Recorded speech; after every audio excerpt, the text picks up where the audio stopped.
Gyananjana Shalakaya Chakshor Militanjena Tasmai Shri Guruve Namaha Vanchakalpa Trubhyascha Kripa Sindhu Bhyevacha Patitanam Pavanebhyo Vaishnavebhyo Namo Namaha Namo Mahavajanyaya Krishna Prema Pradayate Krishnaya Krishna Chaitanya Namne Gaura Twise Namaha He Krishna Karuna Sindhu Dinabandhu Jagatpate Gopesha Gopika Kanta Radha Kanta Namostute Tapta Kanchana Gorangi Radhe Vrindavaneshwari Vishabhanu Sute Devi Pranamami Hari Priye. Okay, so here we are in Budapest with our friends in Budapest. And we have a very nice apartment here where we can do programs until we get a bigger place.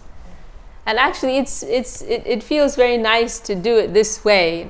Madhusudana Maharaj, he was reminding us how Srila Saraswati Thakur, he started his preaching in like one small room in Calcutta. Like, later he had 64 grand temples all over India, but he started in, actually it was a house of grihastas, and they gave like 2 upstairs rooms for Saraswati Thakur and some of his brahmacharis. Like, so that's how he started, one small little place in Calcutta.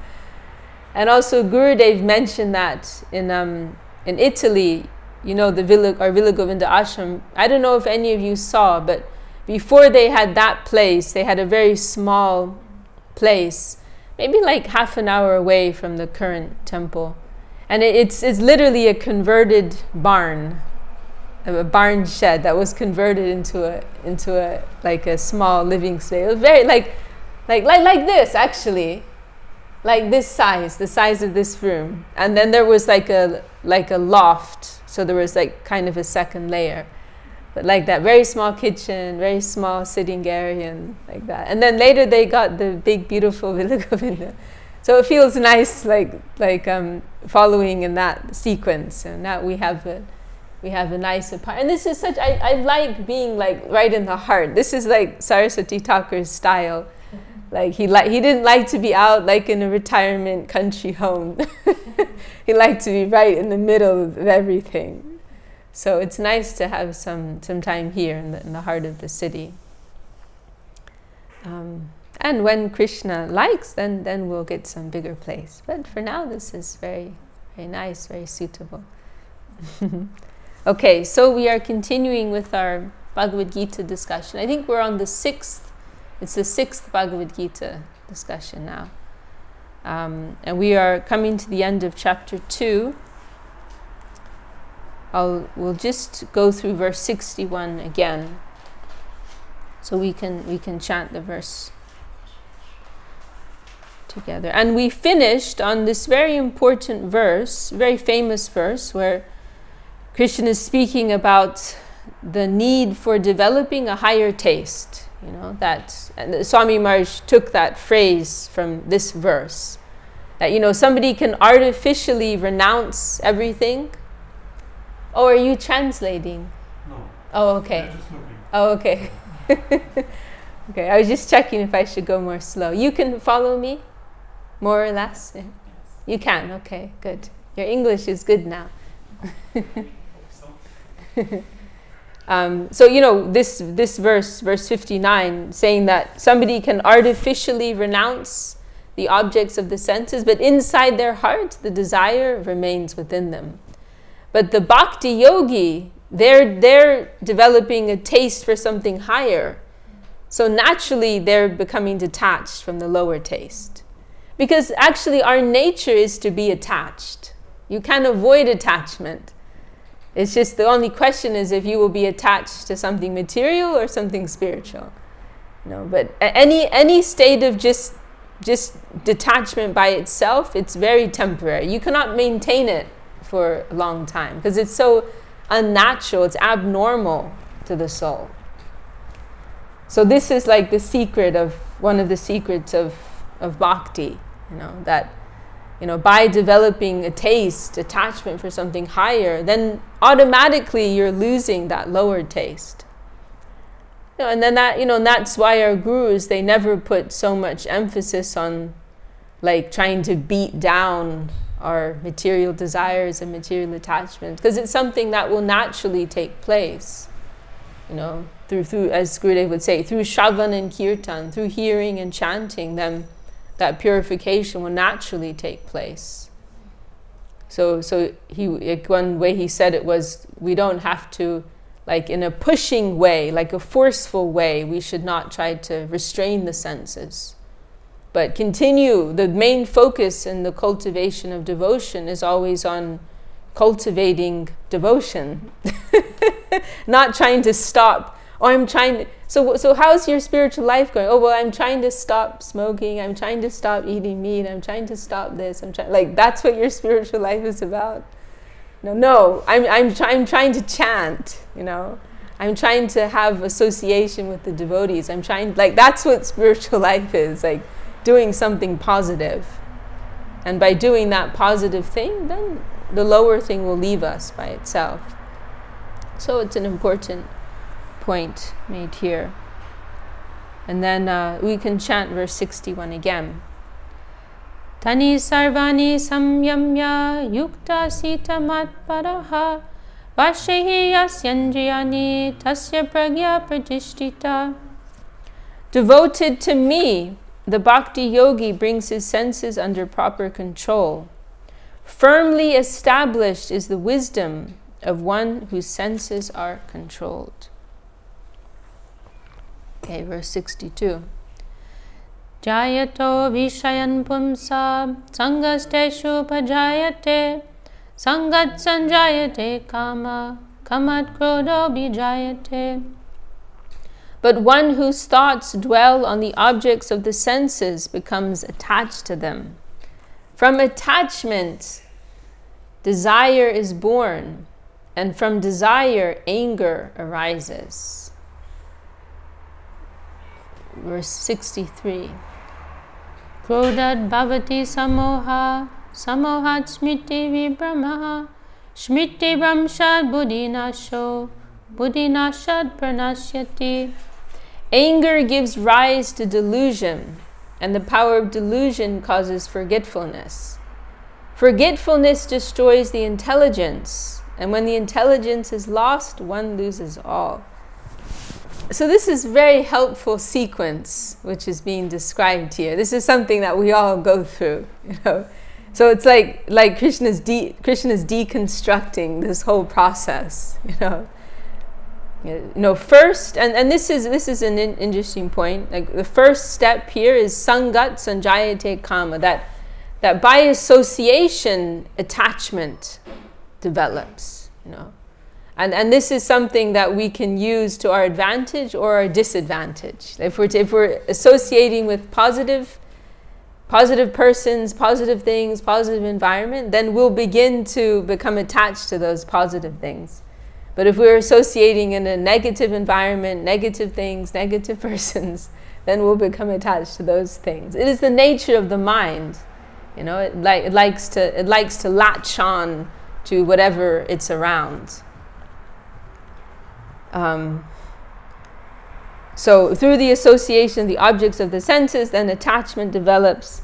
Then from attachment, desire is born, and then from desire, anger arises. Because then you develop attachment and desire for these things, and then sometimes you can't have them, so then you become angry. Anger gives rise to delusion. Delusion causes forgetfulness. So you all of your good sense and all of your good intentions, your good morals, they all get forgotten in that moment.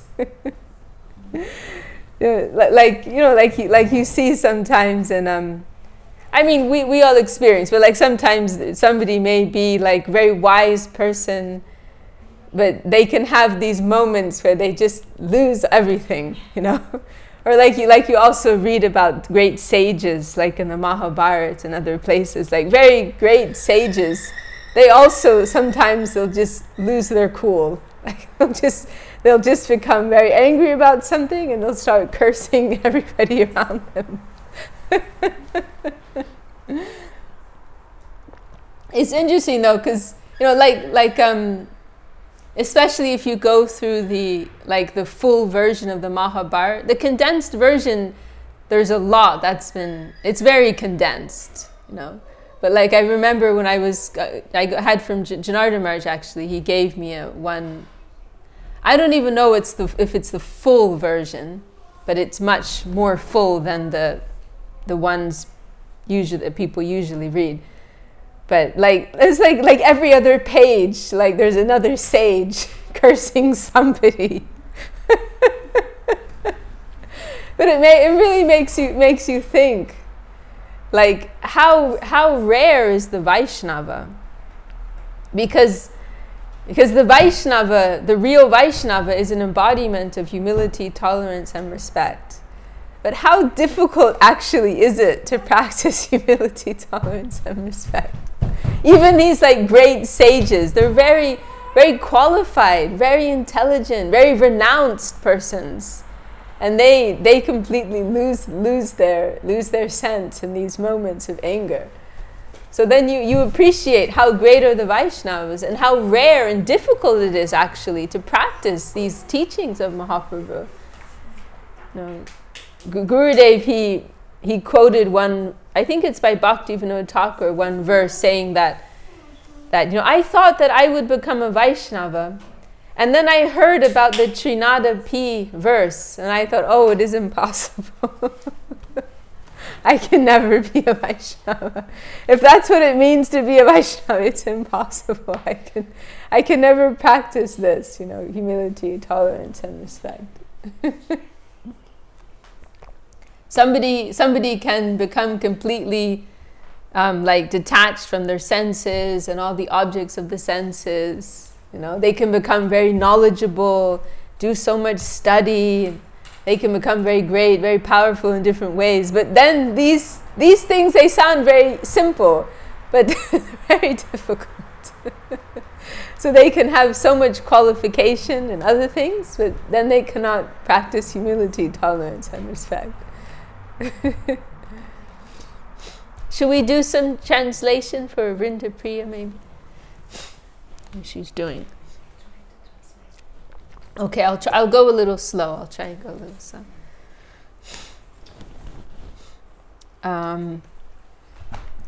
Okay.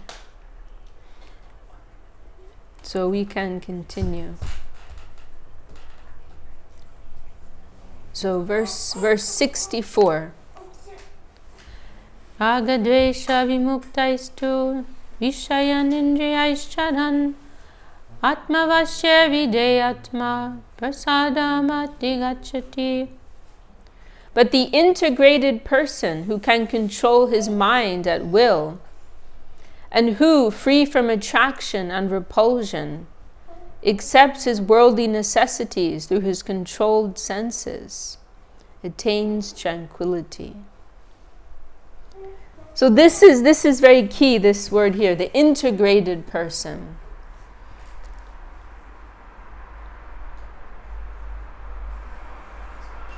Free from, and this rag and dvesh, this is important, this point here. Rag is referring to attachment, and dvesh is referring to revulsion, aversion. So these are the two things that, these are like two ends of the pendulum we're always moving between in this world. We like it, we're attracted, we want it, and then on the other side, we hate it, we dislike it, we are averse to it. And these likes and dislikes, they're based on our own particular set of samskars, means like our acquired worldly nature. So it's different for everybody, right? Everybody has their own rag and dvesh. Everyone has their own likes and dislikes. And they're not based on real truth. They're based on temporary truth, and they're based on our previous experiences, our previous tendencies through so many lifetimes. So these things, they're like, they distort our vision of the environment. They're like they're like filters. Just like Mahesh is a psychologist, right? So like if people who have particular traumas, right? They'll be triggered by certain things. Like actually those things are innocent. But because of their particular trauma, some little thing, it may trigger them. Or like also that people talk about confirmation bias, right? You know this expression, confirmation bias? Like somebody already has some particular bias, and then you know the word bias? Yeah. And then everything in the environment is confirming. Oh, this is proving what I already knew. Every little thing that happens, like, oh yeah, you see. But they already have this prejudice in their own minds. And so these are like these prejudices are like filters which are giving a prejudiced experience and vision of the environment. So this is an important aspect of the practice of real yoga, like becoming detached, from our likes and dislikes, because they're all based on temporary ideas, temporary experience. So in the practice of duality, basically, in a word, this is the plane of duality.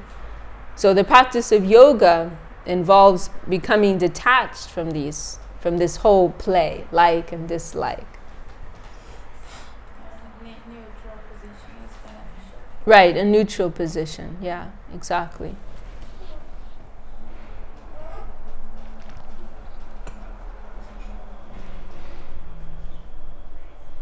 And then also this word integrated is very helpful because we don't want to like artificially remove ourselves from the environment, but we want to be able to deal with the environment, to work with the environment in an integrated way. And that was something important to Gurudev. Like he wanted the devotees to be involved with the world. Like Gurudev talked about making a school, but he wanted the school to include like everybody, not just devotees. And he wanted the curriculum to include like the general government curriculum, because he wanted the devotees' Krishna consciousness to be strong enough, to be real enough that they could engage with the world, engage with different ideas, and maintain their own faith. Because otherwise, if you practice in an isolated way and you shut out the world, then your faith it's not real faith, actually. You can just be living in your own imaginary world, but your faith has to be tested by facing other ideas, by facing other kinds of people, by facing other kinds of environments. So this is like of course, at a very weak stage, it can be helpful sometimes to remove yourself from a very distracting environment, but that's not a permanent solution. We need to learn how to deal with the world.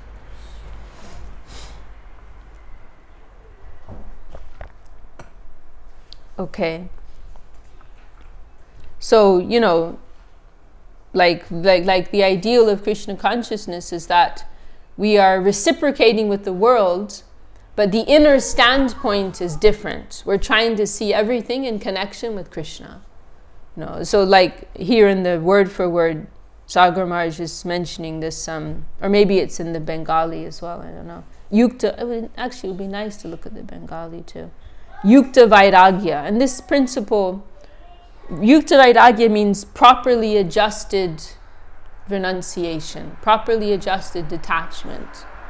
Means that we're not artificially renouncing, but we are internally trying to detach, internally trying to connect everything with Krishna. And externally, we're still doing all the same things. We're still seeing the same people, doing the same things, etc., etc. But internally, that adjustment is taking place.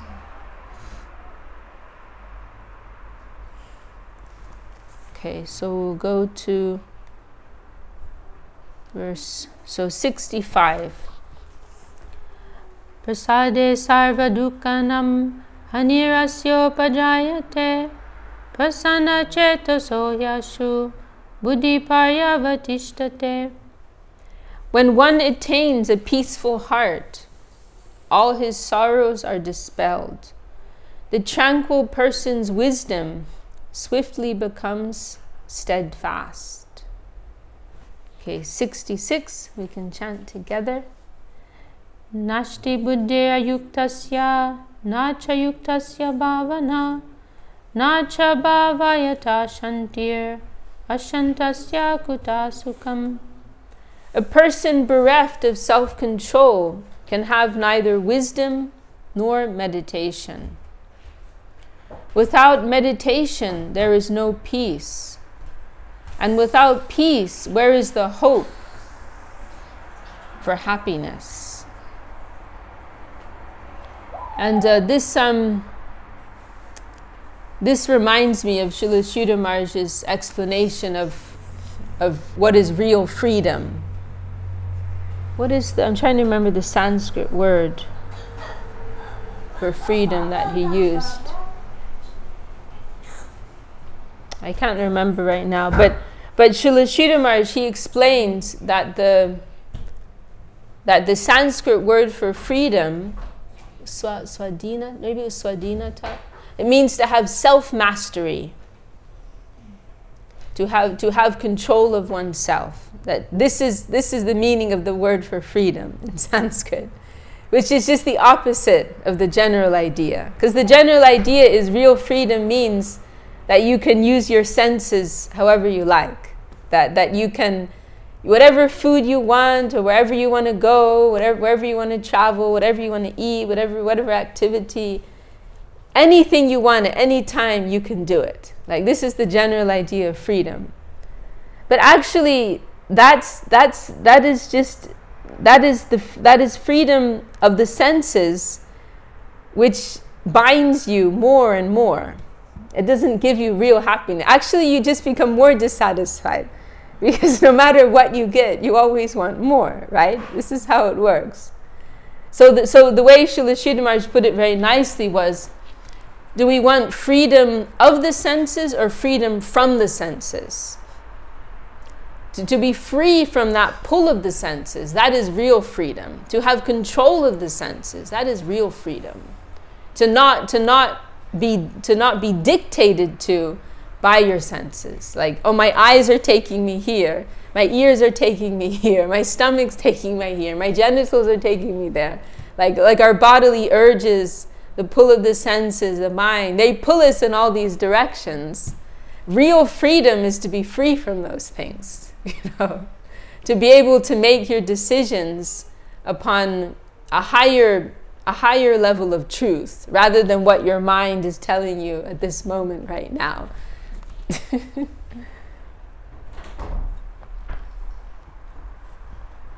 Okay, verse 67.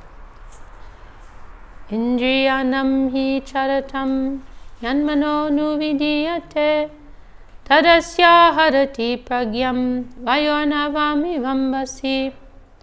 As a boat on the ocean is... Sorry, can someone close that door? As a boat on the ocean is thrown off course by an unfavorable wind, similarly, the wisdom of a person lacking self-control is carried away by even one of the roaming senses that the mind might follow.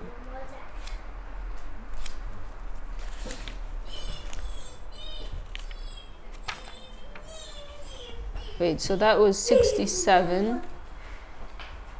Okay, so 68. Tasmad yasya mahabaho nigrihitani sarvashaha indriyanindriyartebhyas tasya pragya pratishtita.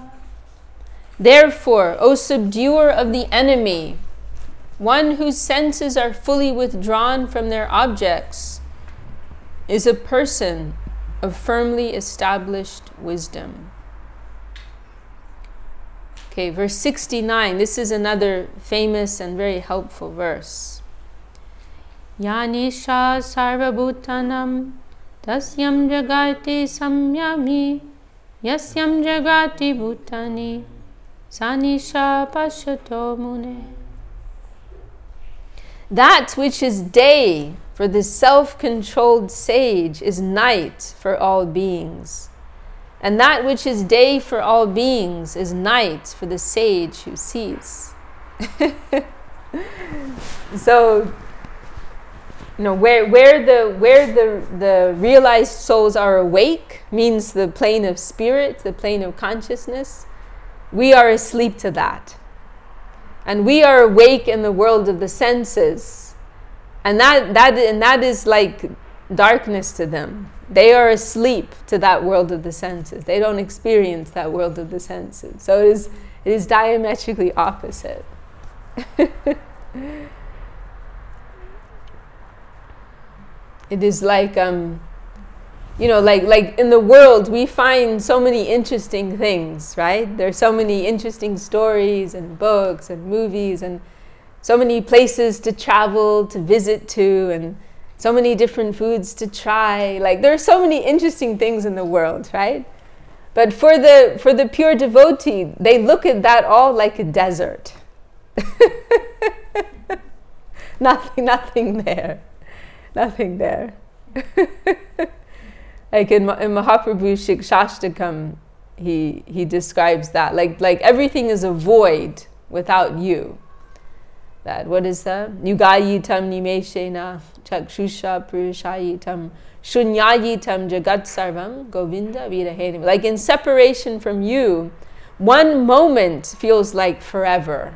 One instant feels like an entire age of time in your separation. And the whole world is, shunyayitam, means the whole world is a void. The whole world is empty. Like a desert. And being in Gurudev's association was so profound in that sense, because it was like you tangibly experienced how he was living in another plane, It's interesting, actually, like the word adhokshaja, which is generally translated as transcendental. The literal meaning of it, if you break it up, it means something like that which comes down and subdues the experience of the senses. Something like that. Like it comes down and it, what is it? Adakritam. I'm trying to remember exactly the phrase Gurudev would quote. But like it knocks down the experience, like something that descends, it comes down and it knocks down the experience of the senses. Something like that. And being in Gurudev's association, we would experience something like along those lines, because it was like our own heads are full of so many things, and then we come in front of Gurudev and we're like, none of that is important actually.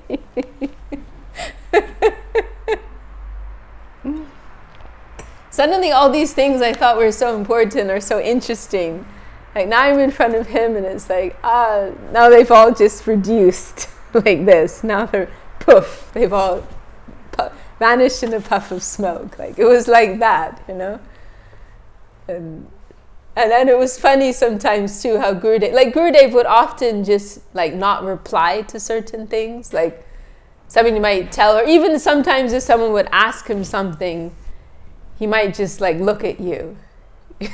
Like for him it was like, why are you asking this? Why is this important? Like one time, one sannyasi, he told me, he asked Gurudev a question, and Gurudev just lifted up his newspaper like this, or you might tell him something that you thought was really exciting or really interesting, and he's just like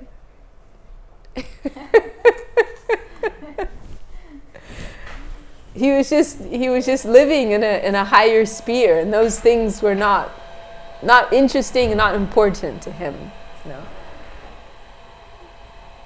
like what was important to him. Like one example, one time Gurudev was sitting and smiling to himself, and Goswami Maharaj told this story, and Goswami Maharaj asked him, "Oh Gurudev, what are you thinking about?"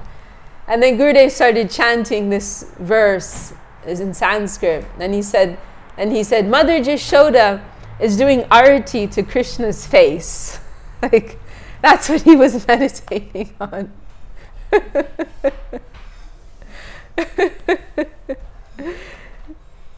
So exactly what this verse is saying. Like we are awake in this lower, gross, physical world, this world of the senses, the mental plane, and that is like nothing to someone of Gurudev's stature. And he's awake in this higher world, Of course, Gurudev was also very affectionate and it was surprising how close he could be with the devotees, and he would be like a family member often with the devotees. So that's one side, but he also had this other side, this deep sobriety, a deep gravity about him. Like in Chaitanya Charitamrita, there's that verse how the great souls, sometimes they're soft like a flower, and other times they're hard like a thunderbolt. So that's how it was with Gurudev. Like sometimes he could be like your best friend, and like someone you felt like you could just tell anything to. And other times he was very removed, very detached. He was absorbed in a higher plane. So we saw both of these sides to him.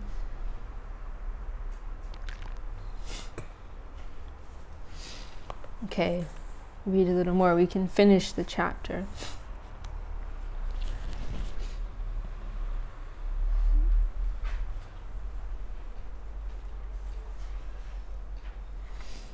Yeah.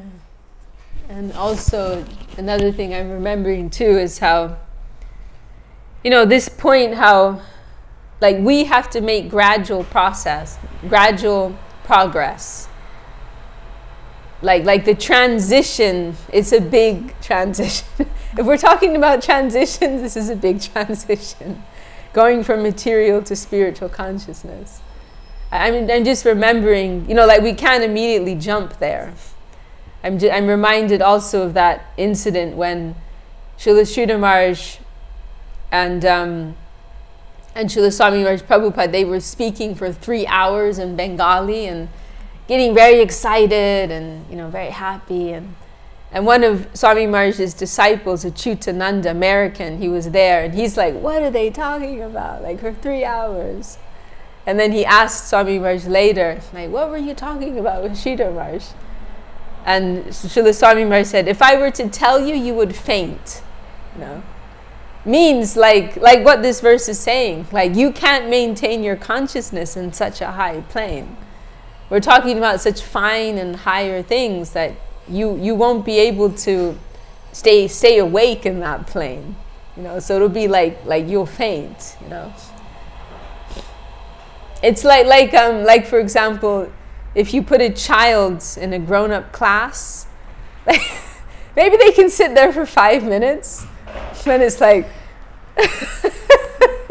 they got to go and play.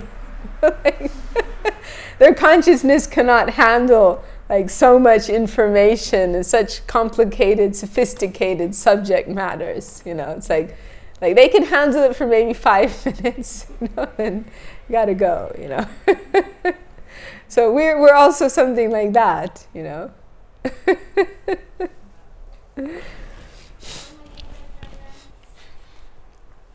Okay.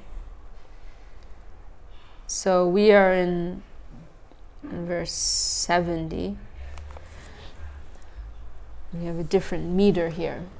Aporyamanam machala pratishtam samudram apa pravishanti yadvat tadvat kamayam pravishanti sarve sashantim apnotina kama kami. Oh, I didn't read the parentheses after the last verse. I'll read that first. The living beings absorbed in mundane life are asleep to the spiritual joy of the realized soul. who remains indifferent to their quest for the pleasures of the senses, devoid of spiritual joy. And now verse 70, the translation. As the ocean remains full and unchanged, though many rivers and streams enter into it, the person of firmly established wisdom attains peace, despite all desires entering him. But a person who nurtures desires cannot know peace. So it is like, for ourselves, we are very easily distracted. The pull of the senses, it takes us in many different directions. But for the realized soul, just like a stream, many streams are entering the ocean, it doesn't affect the ocean. The ocean's still more or less the same. So it's a very nice example. And it reminds us of the explanation of the word guru. Like guru means heavy. And the idea of that is that they are heavy in the truth, in the absolute truth. Whereas we are the conditioned souls, they are described as lagu, which means light. Like a feather, So like the wind is taking us this way, we go this way. The wind is taking us that way, we go that way, and then this way and that way. So many currents are coming and taking us in different directions, But the realized soul, they're always steady, they're always fixed. Okay, so verse 71. Vihaya kamanya sarvan bhumam charati nishpriha nirmamo nirahankara sashantim adigachati. Only a person who lives his life abandoning all desires, hankering, ego, and possessiveness can know real peace. And this is the opportunity of the human birth. Because normally what happens is like we're born with a particular set of tendencies and desires, and then we reinforce them. Just like if somebody has an addiction, then every time they take that substance, they're reinforcing the addiction. So what the sensible person has to do is to take the opportunity to try to break this cycle, to get free of that addiction. So this is the opportunity of the human birth. We're all born with a particular set of desires and tendencies, but we can try to use our consciousness to break free of these cycles, to detach ourselves from these things. And then only can we know real peace, as we're being told here. Okay, 72. Esha brahmi stiti parta nainam prapya vimoyati tidvasya mantakalepi brahma nirvana mrichati. O Partha, this is realization of the Absolute, attaining which a person is freed from the delusion of mundane existence. Even at the time of death, only a momentary attainment of this state leads one to the divine abode. Iti Shri Mahabharate Shatta Sahasrayam Samhitayam Vayashikyam Bhishma Parvani Srimad Bhagavad Gita Supanishatsu Brahma Vidyayam Yoga Shastre Shri Krishna Arjuna Sambade Sankhya Yoga Nama Dvitiyo Dhyayaha. End of chapter 2, the constitution of the soul. From the conversation of Shri Krishna and Arjuna in Srimad Bhagavad Gita Upanishad, the yoga scripture of transcendental knowledge in Bhishma Parva of Sri Mahabharata, the holy scripture revealed by Srila Vyasadeva in 100,000 verses. So that is the end of chapter 2. I don't know how long we were going. Do you know how long we were going? It probably was at least 40 minutes or something, right? Maybe 40 minutes, huh? Okay, well, we can maybe stop there. So this chapter 2, as we mentioned, it is described sometimes as like a concise summary of the whole of Bhagavad Gita, because everything is described there in a condensed, concise way. Okay, and so we can start with chapter 3 next week. So nice to bathe in the waters of Bhagavad Gita, bathe our consciousness in these things, remind ourselves of these things. Any last comments or anything, questions or anything from anyone? Any thoughts, Parthasarthi?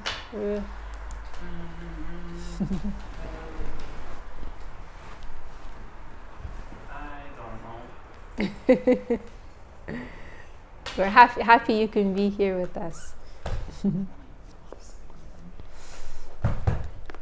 Jai, Srimad Bhagavad Gita ki Jai, Srila Gurudev ki Jai. Oh, we'll sing Hari Haraya. Hari Haraya Namah Krishna Yadavaya Namaha.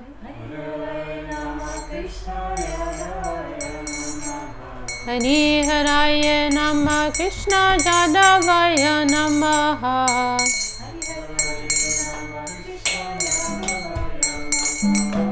Yadavaya Madhavaya Keshavaya Namaha.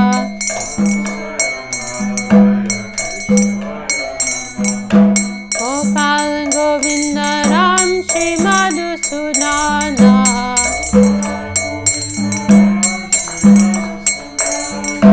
Viridhari Gopinata Madana Mohana.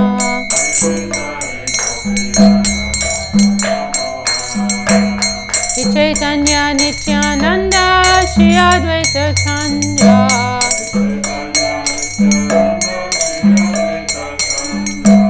Adadhana Shivasadi Gaur Bhakta Vrinda.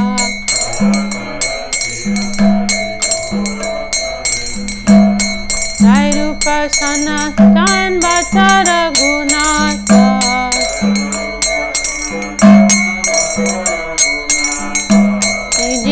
Gopala Bhatta Dasa Raghunatha.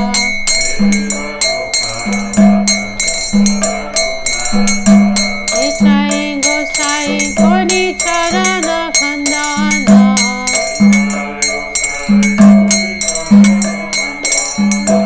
Saha Hoite Vignana Sabhishta Purana.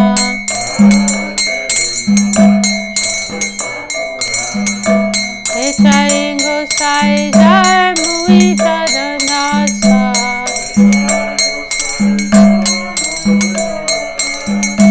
Pancha Bada Pada Denu Muda Pancha Grasa.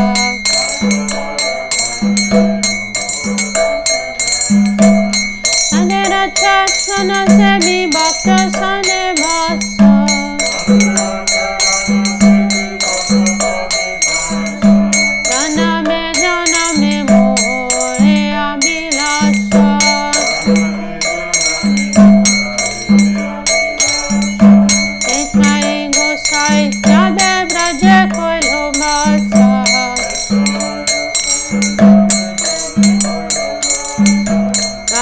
Krishna Nitya Leela Kodila Prakasha.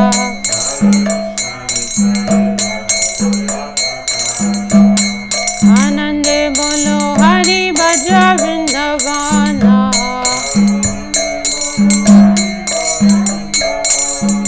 Shri Guru Vaishnava Pade Majai Amana.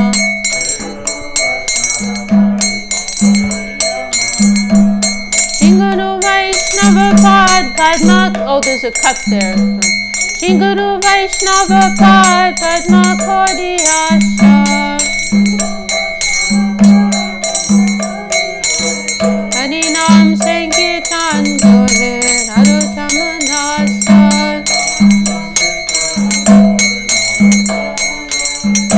Hare Krishna, Krishna Krishna, Hare Hare.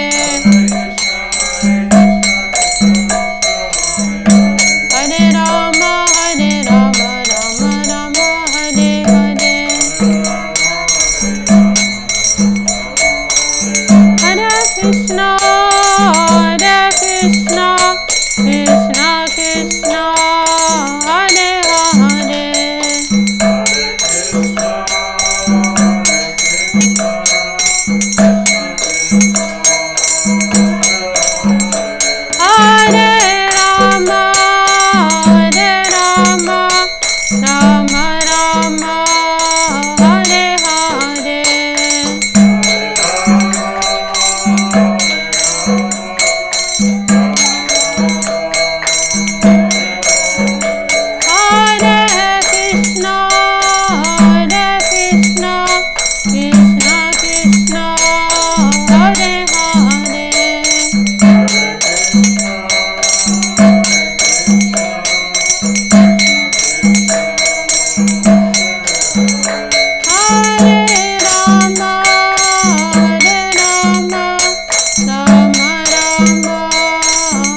Shri Bhakti Sundar Govinda Dev Goswami Maharaj ki Jai, Shri Bhakti Rakshak Sridhar Dev Goswami Maharaj ki Jai, Bhagavan Shri Bhakti Siddhanta Saraswati Goswami Thakur ki Jai, Shri Rupanuga Guruvarga ki Jai, Namacharya Shri Haridas Thakur ki Jai, Saparshad Srimad Mahaprabhu ki Jai, Shri Navadip Dham ki Jai, Shri Ganga Jamuna ki Jai, Shri Bhakti Devi Vrinda Devi Tulasi Devi ki Jai, Shri Shri Radha Krishna Gopa Gopi Shama Radhakan Giri Govardhan ki Jai. All the assembled devotees ki Jai, all the world devotees ki Jai, Shri Chaitanya Saraswati ki Jai, Acharya Vrinda ki Jai, Seva Vrinda ki Jai, Shri Harinam Sankirtan ki Jai, Budapest Sangha ki Jai, Nitai Gaur Premanande.